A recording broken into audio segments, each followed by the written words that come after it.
ଭାରତୀୟ ମଜଦୁର ସଂଘ ପକ୍ଷରୁ ଦେଶରେ ଶ୍ରମିକମାନଙ୍କର ଦୀର୍ଘଦିନର ବିଭିନ୍ନ ସମସ୍ୟା ଓ ଦାବିଗୁଡ଼ିକୁ ନେଇ ଦାବିପତ୍ର ପ୍ରଦାନ।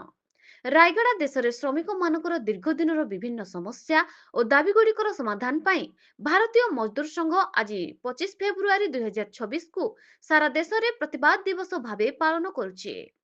ଏହି ଅବସରରେ ରାୟଗଡ଼ା ଜିଲ୍ଲା ଭାରତୀୟ ମଜଦୁର ସଂଘ ପକ୍ଷରୁ ଦିନ 10:30 ସମୟରେ ଏକତ୍ରିତ ହୋଇ ମା କାଳୀ ମନ୍ଦିରରୁ ଏକ ଶୋଭାଯାତ୍ରାରେ ବାହାରି ଜିଲ୍ଲାପାଳଙ୍କ କାର୍ଯ୍ୟାଳୟ ସମ୍ମୁଖରେ ପହଞ୍ଚି ବିକ୍ଷୋଭ ପ୍ରଦର୍ଶନ ସହ ଦାବିପତ୍ର ରାୟଗଡ଼ା ଜିଲ୍ଲା ସହାୟିକା ଜିଲ୍ଲାପାଳ ଲିପ୍ସା ପଟେଲଙ୍କୁ ପ୍ରଦାନ କରାଯାଇଛି।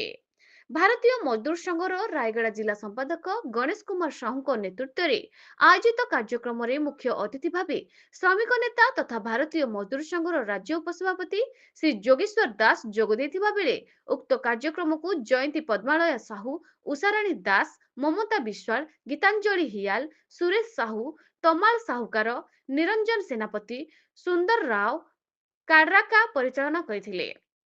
କାର୍ଯ୍ୟକ୍ରମରେ ଭାରତୀୟ ମଜଦୁର ସଂଘ ଦ୍ୱାରା ପରିଚାଳିତ all Odisha Anganwadi ladies workers association, Odisha ରାଜ୍ୟ ଆଶାକର୍ମୀ ସଂଘ, ରାୟଗଡ଼ା ଜିଲ୍ଲା ସିକ୍ୟୁରିଟି ୟୁନିୟନ, ରାୟଗଡ଼ା ଜିଲ୍ଲା ହସ୍ପିଟାଲ କର୍ମଚାରୀ ସଂଘ, ପାଚିକା ସଂଘ, ରାୟଗଡ଼ା ଜିଲ୍ଲା ସଫେଇ ମଜଦୁର ସଂଘ, India post payments bank officer association, Utkal alumina ଠିକା ମଜଦୁର ସଂଘ, ହୋଟେଲ କର୍ମଚାରୀ ସଂଘ, ଅଟୋ ଚାଳକ ସଂଘର ସମସ୍ତ ନେତୃବୃନ୍ଦ ସହ ଶ୍ରମିକ ଭାଇ ଭଉଣୀ ଯୋଗ ଦେଇଥିଲେ।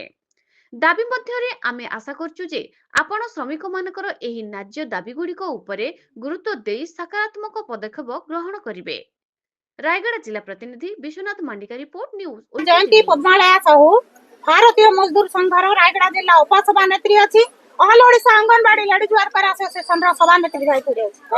ଆମର 6, 7, 8 ଭାରତୀୟ ମଜଦୁର ସଂଘର ନ୍ୟାସନାଲ କନଫରେନ୍ସ ହେଇଥିଲା।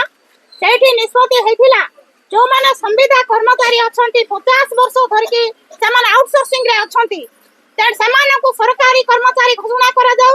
ଯୋଉ ପର୍ଯ୍ୟନ୍ତ କରାଯାଇ ନାହିଁ ସେମାନଙ୍କୁ 26,000 ଟଙ୍କା ବେତନ ଦିଆଯାଉ।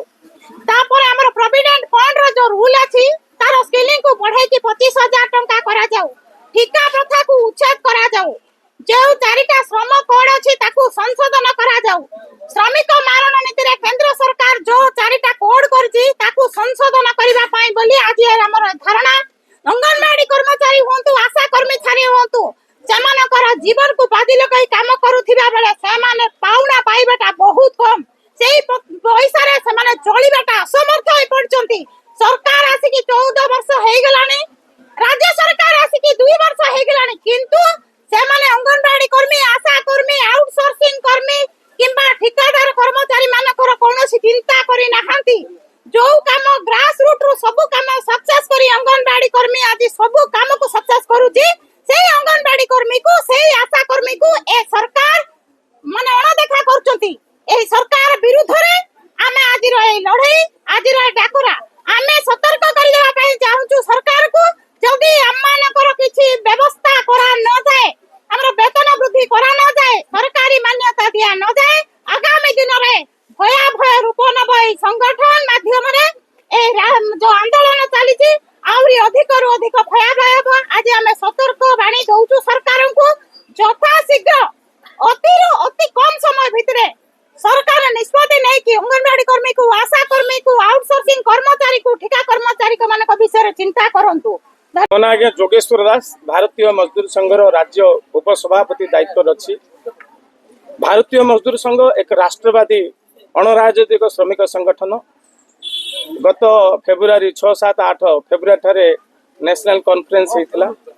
ସେଥିରେ ତାର ନିଷ୍ପତ୍ତି ଅନୁଯାୟୀ ଆଜି ଭାରତର ସମସ୍ତ ଜିଲ୍ଲାପାଳଙ୍କ ଜରିଆରେ ମାନ୍ୟବର ପ୍ରଧାନମନ୍ତ୍ରୀଙ୍କୁ ଆଜି 16 ଦଫା ଦାବି ପତ୍ର ପ୍ରଦାନ କରୁଛୁ।